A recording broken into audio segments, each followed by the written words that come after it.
A centralized billing account that encompasses various Azure resources, offering a centralized management platform for subscriptions, services, and resource groups.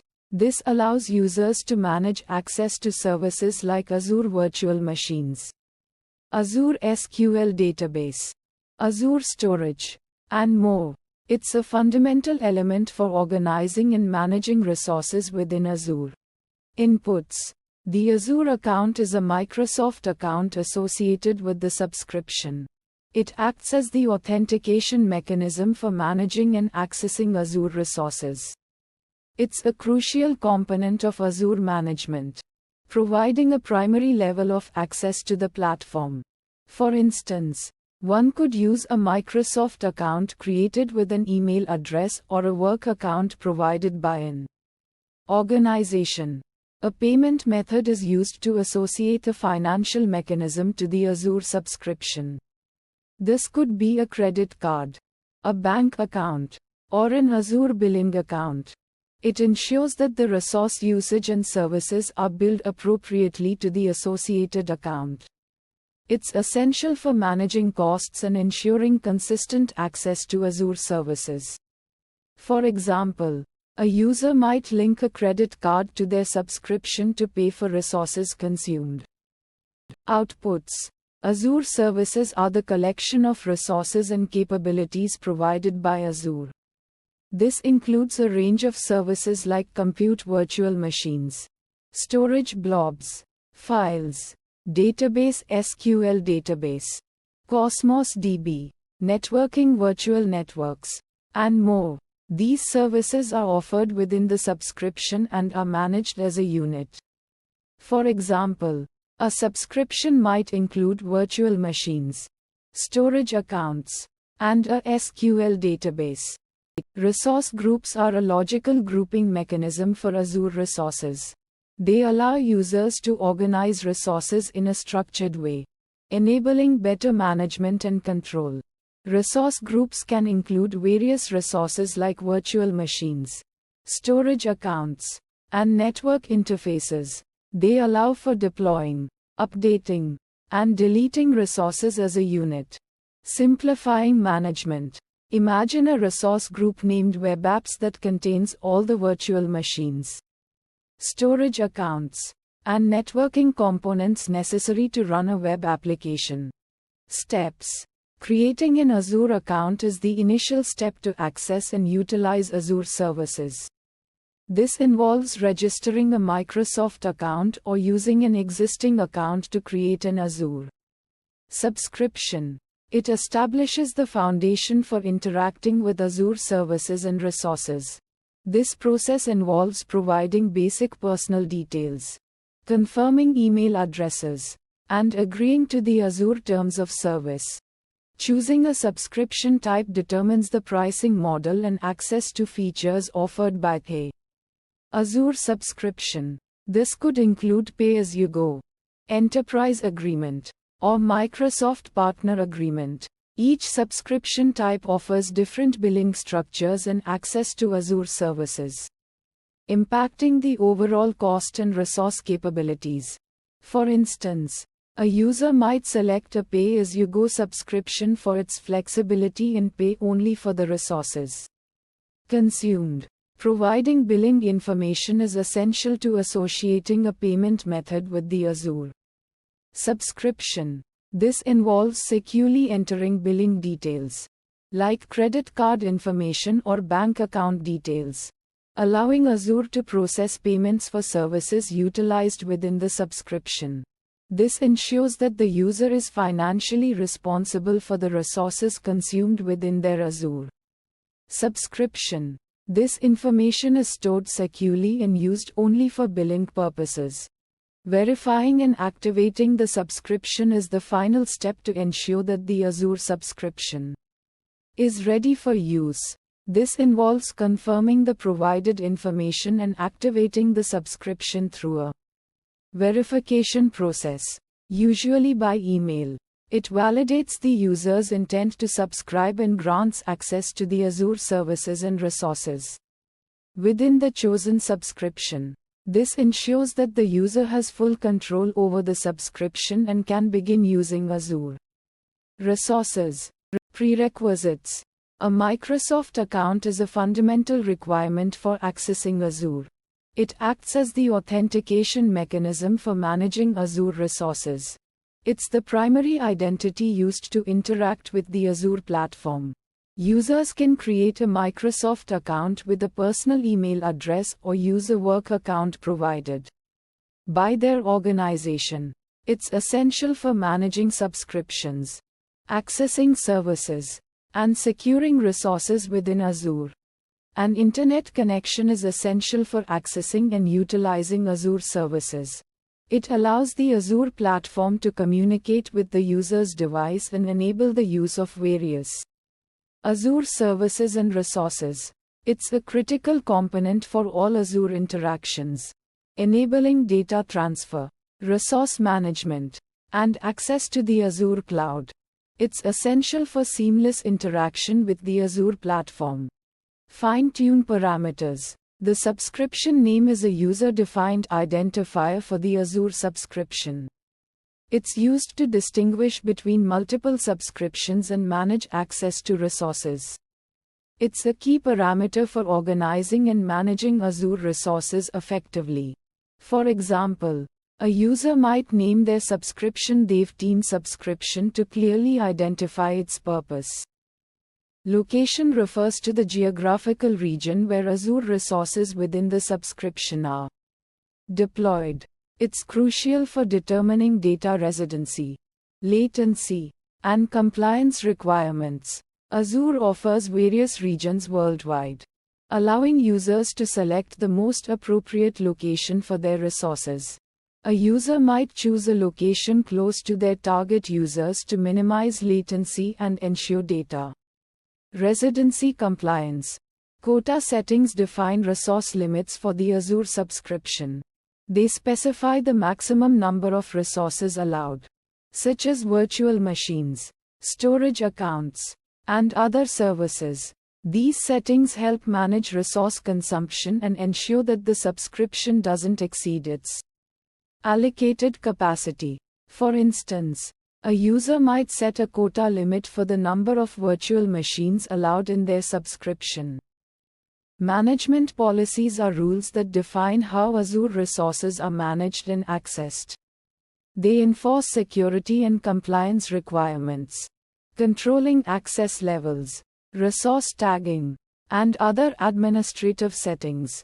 These policies ensure that Azure resources are managed consistently and securely.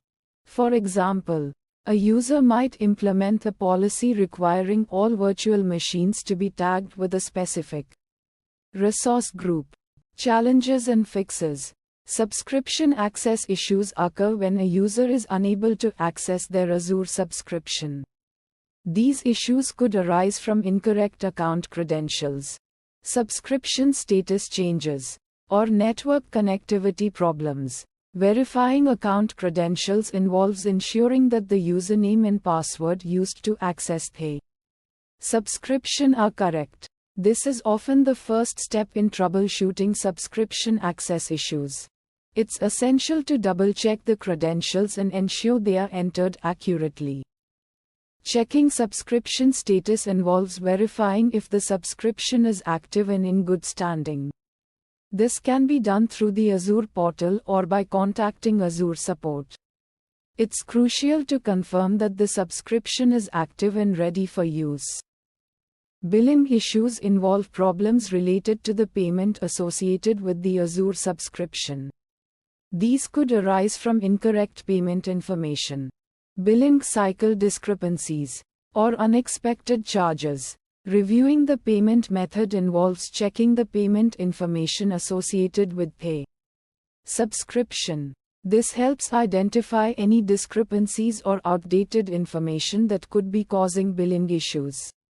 It's essential to verify that the payment method is valid and updated to avoid interruption in service. Contacting Azure support is a necessary step when billing issues persist or require further investigation. Azure support can provide assistance with resolving billing problems. clarify billing details, and address any concerns related to payments. It's essential to reach out to support for guidance and assistance with complex billing issues. Resource deployment failures occur when attempts to create or deploy resources within the Azure subscription fail. These issues could be due to insufficient resource limits, errors in deployment scripts, or network connectivity problems. Checking resource limits involves verifying if the Azure subscription has enough resources available to deploy the intended resource. This might include checking virtual machine quotas, storage account limits, or other resource constraints. It's essential to ensure that the subscription has sufficient resources before attempting to deploy new resources. Reviewing deployment logs provides valuable insights into the deployment process, identifying errors or warnings that might have caused the deployment failure. Analyzing the logs helps diagnose and troubleshoot deployment issues, leading to a more successful deployment. It's essential to review these logs thoroughly to understand the root cause of the failure.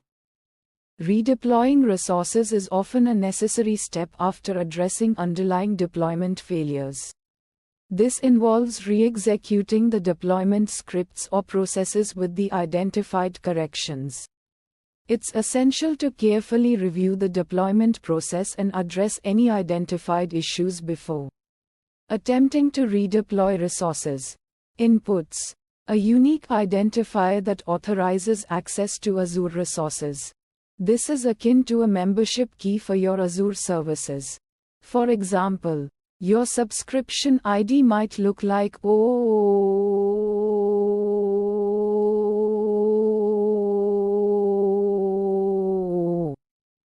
the unique identifier for the Azure Active Directory tenant associated with your Azure subscription. This tenant houses your user accounts and provides access control to Azure resources. It might look similar to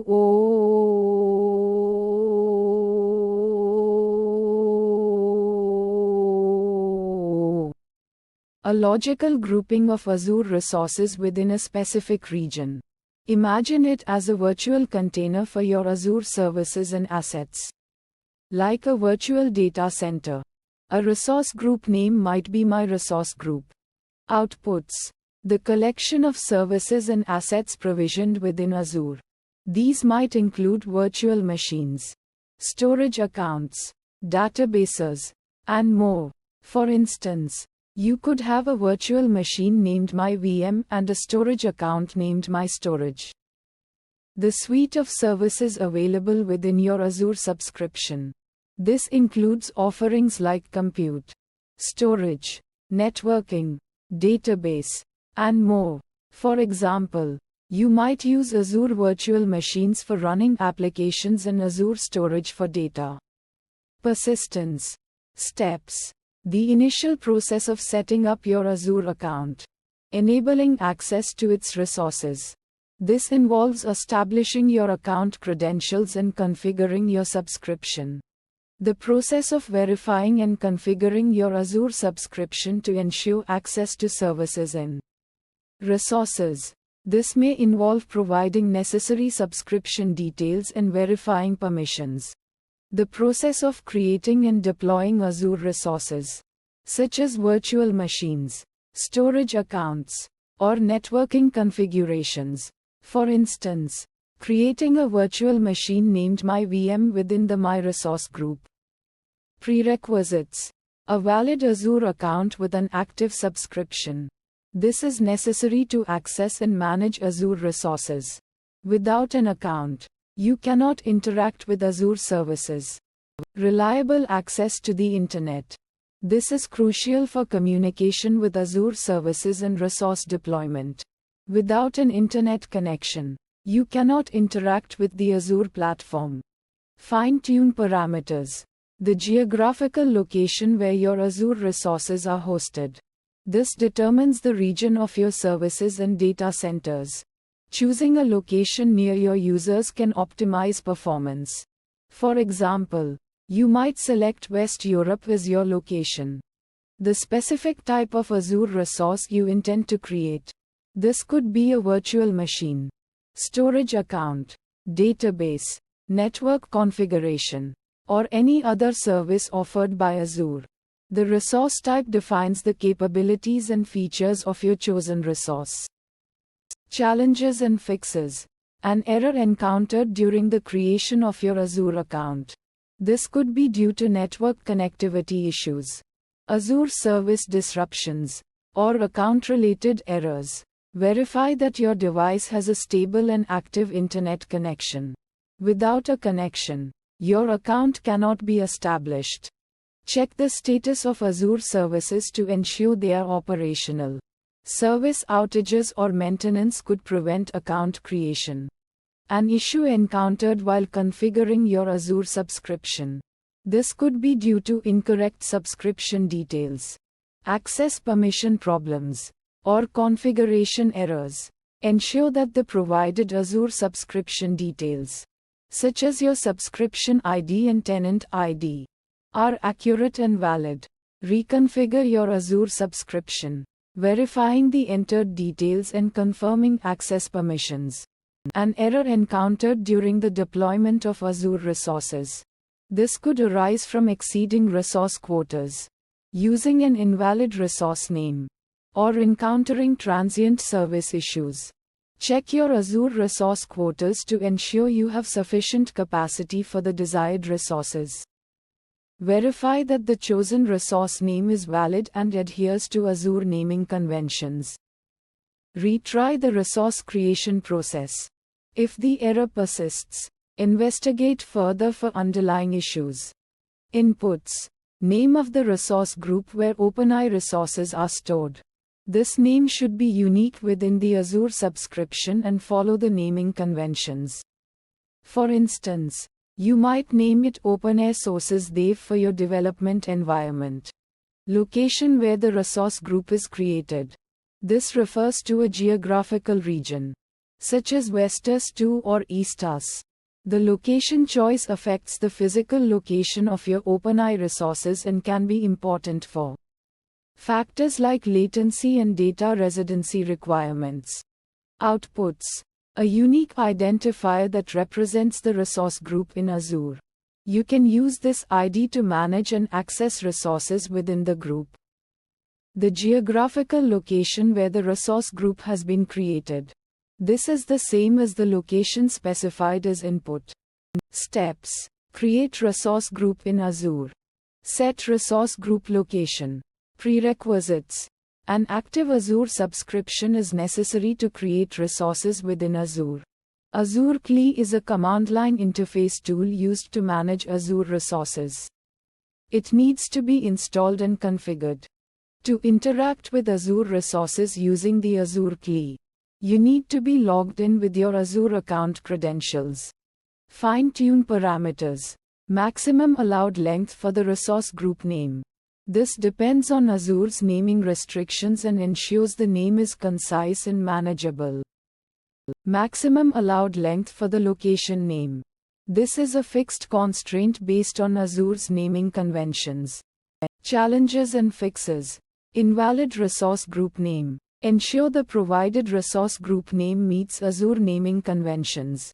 These include rules about length, allowed characters, and uniqueness within the Azure subscription. Invalid location. Confirm the entered location is a valid Azure region. You can find a list of available regions on the Azure documentation website. Azure subscription issue. Verify your Azure subscription is active and has the necessary permissions to create resources. You might need to check for subscription expiration or billing issues. Azure CLI issue. Ensure the Azure CLI is properly installed on your system and configured to work with your Azure account. Check the installation guide or troubleshooting steps on Microsoft's website. Azure account login issue. Log into your Azure account using the Azure CLI command. This might require authenticating your account with your credentials or using a service principal. Resource name. A resource name is a unique identifier assigned to a cloud resource. such as a virtual machine VM, storage account, or network interface. Think of it as a specific address for your cloud resource. For example, you might have a VM named My Web Server 1 or a storage account named Production Data Store. Inputs. A resource name typically incorporates details about the resource, like its type, location, and other pertinent characteristics. Imagine a VM named My Web Server 1 US East 1, where My Web Server 1 represents the resource type and US East 1 indicates its geographical location. Resource names are usually defined by cloud providers, like AWS, Azure, or Google Cloud. These providers have their own rules for naming resources, so the exact format may vary depending on the cloud platform you use. Outputs. Resource names act as references for cloud tools and APIs to locate and manage the corresponding resources. When you want to access a VM or modify a storage account, you use its unique resource name to interact with it. Think of resource names as the addresses for your cloud resources. You can use them in URLs, command line interfaces, or other tools to specify exactly which resource you want to work with. Steps. When you create a new cloud resource, you are typically required to provide a unique name for it. This is like giving your resource a personalized identifier. The cloud provider then checks if the name you chose is unique and meets its naming conventions. It ensures that no other resource in your cloud environment has the same name. Preventing confusion. Once validated, the resource name is associated with the newly created resource, allowing you to easily find and manage it. Prerequisites. Before working with resource names, it's helpful to have a basic understanding of cloud computing concepts, like what resources are and how they are managed. To effectively use resource names, you need to be familiar with the specific cloud provider you are using. Each provider has its own set of rules and conventions for naming resources. Fine-tune parameters. Cloud providers often have limitations on the length of resource names. They may also restrict the types of characters you can use. For example, some providers might allow only alphanumeric characters and hyphens. Each cloud provider has rules about how unique resource names must be. You might need to make sure your resource name is unique within your account or even globally, across the entire cloud platform. Challenges and fixes. Challenge 1. Resource name conflicts can occur if multiple users attempt to create resources with the same name, especially in shared environments. This is similar to having two people try to name their pet's Buddy in a small town. Fixes to challenge 1. Use a unique and descriptive resource name to avoid confusion. Instead of My Web Server, try John Web Server Dev for a more specific and less likely to be duplicated name. Before creating a new resource, check if another resource already exists with the same name. This is like verifying if the pet name Buddy is already taken in your town before naming your dog. Challenge 2. Resource names can sometimes be too long or contain invalid characters that violate the provider's naming conventions. This is like trying to name a file with a character that your computer doesn't recognize. Fixes to challenge 2. Ensure that your resource names follow the naming conventions set by your cloud provider. This is like following the rules for file names on your computer to avoid errors. Keep your resource names concise and easy to remember. Instead of My super long web server app for production, try a simpler name like WebAppRod. A pricing tier is a predefined set of features and services that are offered at a specific price point. Pricing tiers are typically used to offer different levels of access to a product or service, with higher tiers offering more features or services at a higher price point. This approach allows businesses to cater to different customer needs and budgets while ensuring Profitability.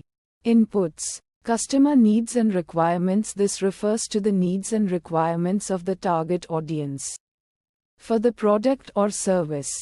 Businesses need to understand what features and services are important to their customers in order to design effective pricing tiers. Market research, surveys, and customer feedback are valuable sources of information. Market analysis and competitor pricing. This involves analyzing the competitive landscape and understanding how competitors are pricing their products or services. This analysis helps businesses to determine a competitive pricing strategy and avoid pricing their tiers too high or too low. Outputs. Pricing plans. Pricing plans define the specific tiers offered, along with their associated prices and features. This is where the pricing strategy is put into practice. Feature sets. For each tier, feature sets define the specific features and services included in each tier. This helps customers understand the value proposition of each tier and make informed decisions about which tier to choose. Steps. Define target audience. Identifying the target audience is crucial. It involves understanding the demographics, psychographics, and needs of the customers who are most likely to purchase the product or service. Identify key features. Businesses need to determine the key features and services that will be offered in each tier. This involves prioritizing features based on their importance to the target audience and their contribution to the value proposition. Determine pricing model. Businesses need to choose a pricing model that aligns with their business goals and target audience. Some common pricing models include value-based pricing, cost-plus pricing, and competitive pricing. Set price points. Once the pricing model has been chosen, businesses need to set specific price points for each tier. This involves considering factors such as the cost of goods sold, desired profit margins, and competitive pricing. Prerequisites. Understanding of target market. Businesses need a thorough understanding of their target market, including their demographics, psychographics, needs, and purchasing behavior. This allows them to create pricing tiers that align with the needs and preferences of their customers.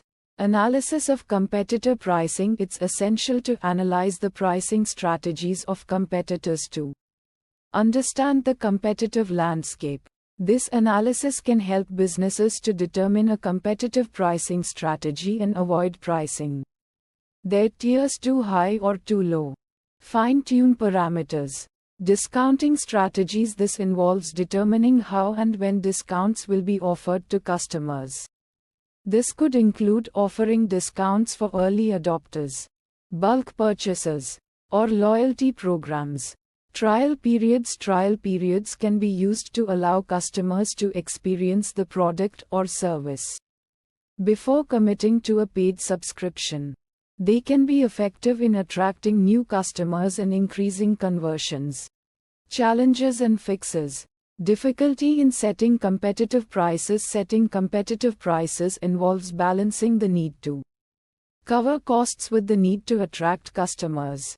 To address this challenge, businesses need to conduct thorough market research and analyze competitor pricing to ensure their prices are competitive while still profitable. Conduct thorough market research and analyze competitor pricing. This involves gathering data on competitor pricing, features, and value propositions. This information can be used to adjust prices and features to stay competitive in the market. Balancing features and price points. One of the challenges of designing effective pricing tiers is balancing the features offered with the price point. To overcome this challenge, businesses can prioritize key features and streamline offerings to ensure that each tier provides a clear value proposition.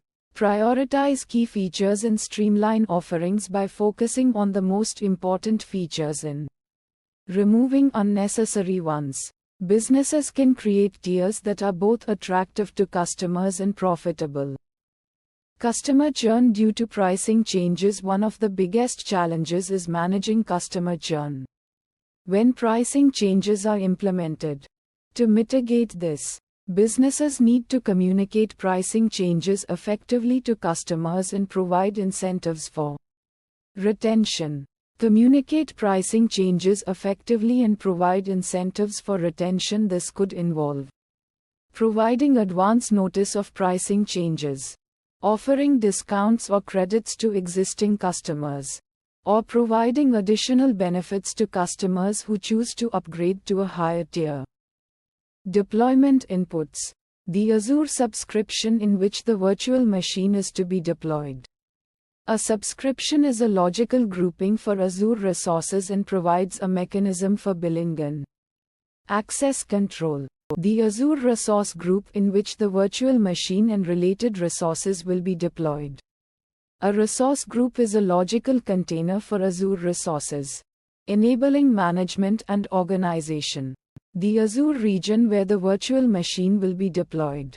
Location affects factors such as latency, data sovereignty, and availability zones. The Azure virtual network to which the virtual machine will be connected.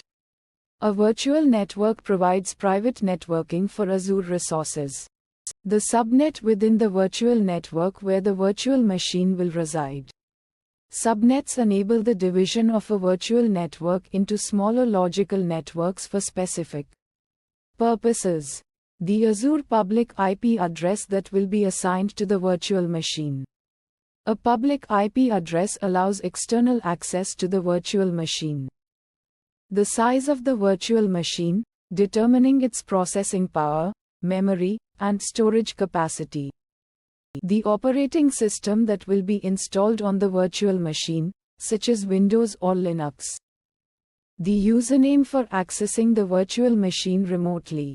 The password associated with the username for accessing the virtual machine. Deployment outputs. The deployed virtual machine, accessible via its assigned public IP address or through remote desktop. Deployment steps. Create the Azure resource group, a logical container for the virtual machine and its related resources, in the specified Azure location. Create the Azure virtual network, providing private networking for the virtual machine and other resources in the resource group. Create the subnet within the virtual network, defining a logical network segment for the virtual machine. Create a public IP address, allowing external access to the virtual machine.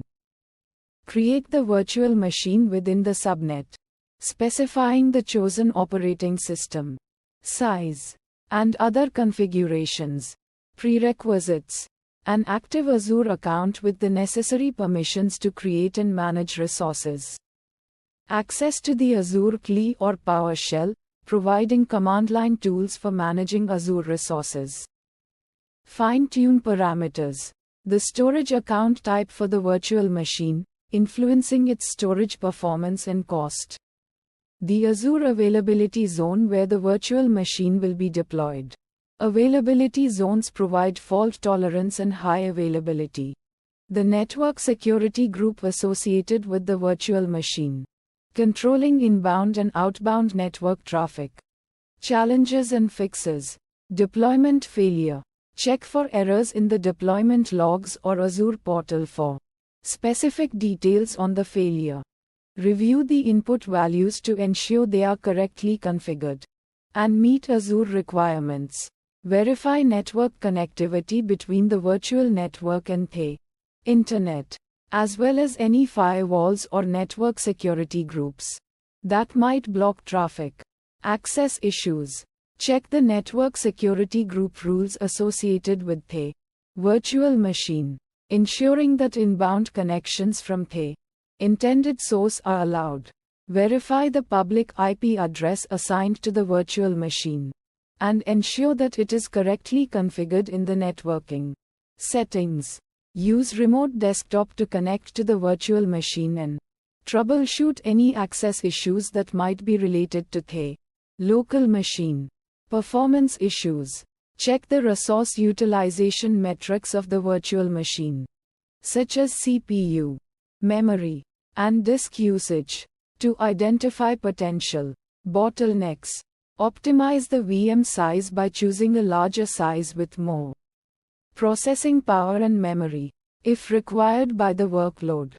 Enable auto-scaling for the virtual machine, automatically adjusting its resources based on workload demand.